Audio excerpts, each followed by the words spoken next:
Let him introduce myself. My name is Muhammad Faiz Ramadian. You can call me Ais. I am from Nautical Department to Lima, and in this video, I will explain about the construction of a ship's rudder.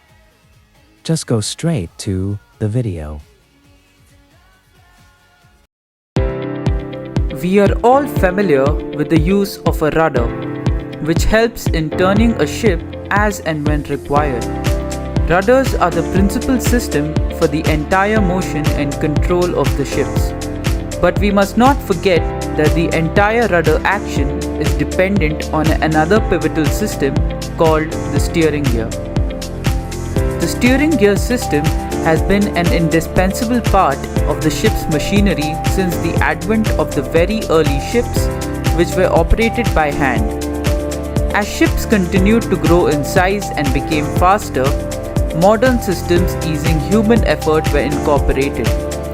There are two types of commonly used steering gear systems, one being hydraulic and the other being electro-hydraulic type. The main control of the steering operations is given from the helm of any ship, similar to an automobile where the entire control of the vehicle's steerability rests on the steering wheel of the driver. The control force for turning is triggered off from the wheel at the helm, which resists steering gear system.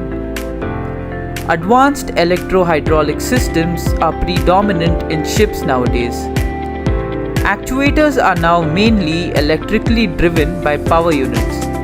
These actuators in turn can be of two types: piston and cylindrical arrangement, vane type rotor.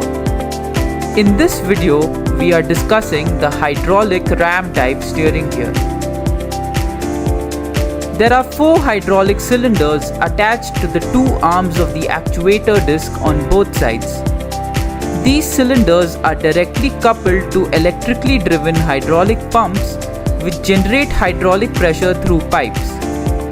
This hydraulic pressure field present in the pumps imparts motion to the hydraulic cylinders, which in turn corresponds with the actuator to act upon the rudder stalk. The sense of turning this rudder is guided by the action of the hydraulic pump. The physics behind its function can be explained better with the help of the following figure. Here the cylinders denoted 1 and 3 are connected to the discharge side of the pump. This generates a positive pressure in the piston cylinders. On the contrary, the other two cylinders 2 and 4 are connected to the suction side of the pump. This creates a negative pressure in the cylinders. The resultant forces create a clockwise moment in the rudder. To put it simply, positive and negative pressures from the pumps generate lateral forces on the rams which create a couple for turning the rudder stalk. Similarly, to put it in an anti-clockwise turning sense, the reverse is carried out. That is, the discharge ends of the pumps are connected to the cylinders 2 and 4, while the suction side of the pumps is to 1 and 3.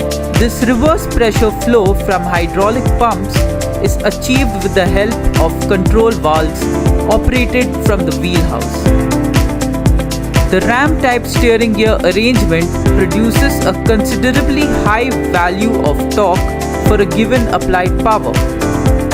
The hydraulic oil pressure varies from 100 bars to 175 bars depending on the size of the rudder and torque required.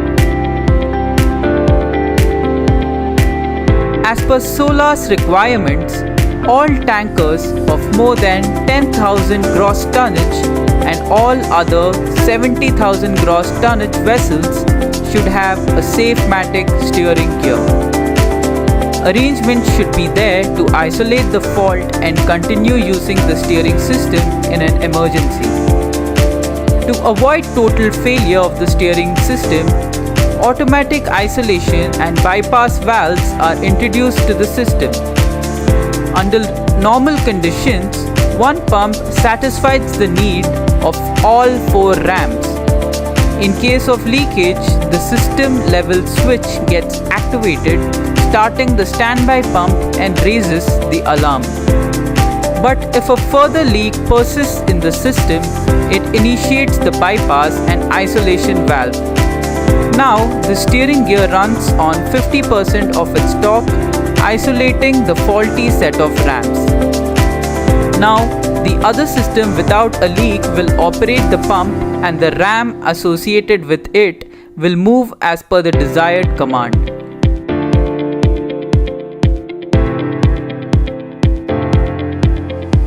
The efficiency of the performance of steering gear depends on some main aspects. These basic requirements to be invariably met by all steering gears are guided by rules set by classification societies. They can be briefly outlined as per standard requirements, the steering gear should be capable of steering the ship from 35 degrees port to 35 degrees starboard and vice versa, while the vessel plying forwards at a steady head-on speed for maximum continuous rated shaft RPM and summer load waterline within a time frame of maximum of 28 seconds. With one of the power units inoperative, the rudder shall be capable of turning 15 degrees port to 15 degrees starboard and vice versa within a time frame of 1 minute, with the vessel moving ahead at half its rated maximum speed or 7 knots, whichever is greater at summer load line. The major power units and the control systems are to be duplicated so that if one of them fails, the other can easily substitute for them as standby.